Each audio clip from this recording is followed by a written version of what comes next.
আপনাদের সামনে নতুন একটা ভিডিও নিয়ে চলে আসলাম। এটি একটি শাওয়ার। এই শাওয়ারটা পুরোটাই এসএস এর। দেখতে থাকুন কিভাবে আমি এই শাওয়ারটা সেটিং দেই।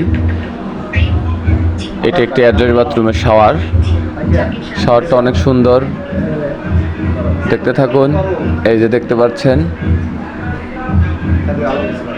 জি জি, এই যে লাগানো হচ্ছে, দেখতে থাকুন কিভাবে আমি হ্যান্ড শাওয়ারটা লাগিয়ে দিলাম। ধন্যবাদ সবাইকে, আসসালামু আলাইকুম।